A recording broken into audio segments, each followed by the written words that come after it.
Hello everyone, welcome to smart learning. आज हम शुरुआत कर रहे हैं फिजिक्स का सबसे important chapter light, reflection and refraction. इस वीडियो में हम पढ़ेंगे रिफ्लेक्शन ऑफ लाइट और उसके दो लॉज, बिल्कुल सिंपल और इजी लैंग्वेज में। तो आज का हमारा टॉपिक है laws of reflection of light. Reflection of light, what is reflection of light? What is reflection of light? जब किसी रिफ्लेक्टिंग सरफेस पर, स्मूथ सरफेस पर, शाइनिंग सरफेस पर कोई लाइट रे स्ट्राइक करती है और वो वापस आ जाती है, उसी को ही हम क्या कहते हैं? Reflection of light. The bouncing back of light when it strikes a smooth and shiny surface is called reflection of light. जैसे देखिए, ये एक प्लेन मिरर है, ये इसका पॉलिशिंग सरफेस है और ये इसका रिफ्लेक्टिंग सरफेस है। इस पर एक लाइट रे आई और वो टकराकर वापस चली गई, तो इसको हम क्या कहते हैं? जहाँ पर वो लाइट रे स्ट्राइक हुई उसको हम क्या कहते हैं? Point of incidence. और जो लाइट रे टकराती है उसको हम क्या कहते हैं? Incident ray. और टकराकर जो लाइट वापस आती है उसको हम क्या कहते हैं? Reflected ray. ठीक है। और मिरर के साथ में ये नॉर्मल इंसिडेंट रे और नॉर्मल के साथ एक जो एंगल बनता है उसको क्या कहते हैं? Angle of incidence, that is angle I.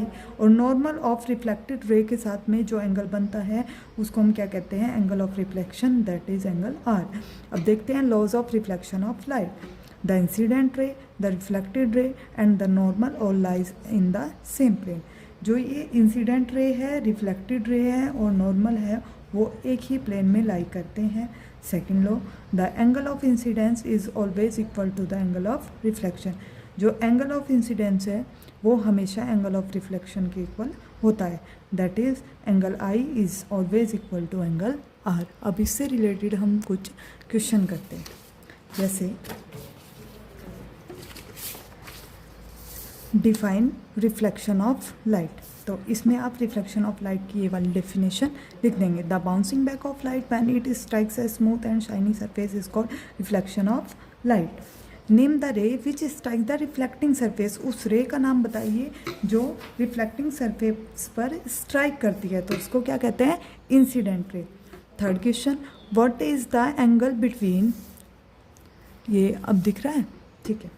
What is the angle between the incident ray and reflected ray when the angle of incidence is 30? ये कह रहा है कि अगर एंगल ऑफ इंसिडेंस 30 है, ठीक है, तो इंसिडेंट रे और रिफ्लेक्टेड रे के बीच में एंगल कितना होगा? तो अभी हमने पढ़ा है, ये लोग क्या कहते हैं? Angle I is always equal to angle R.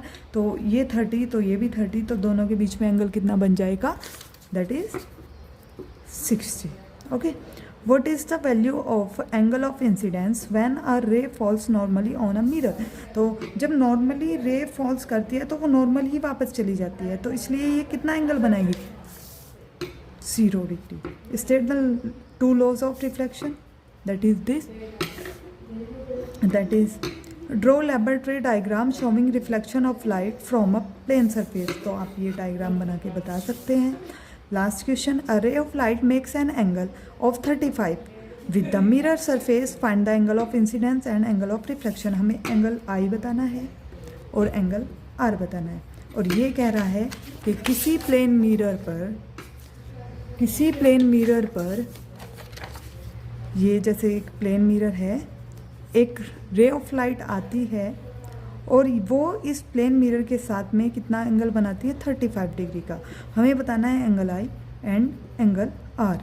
ठीक है, तो हम इसमें नॉर्मल ड्रॉ करते हैं। नॉर्मल ड्रॉ करने के बाद में ये एंगल कितना होता है? 90।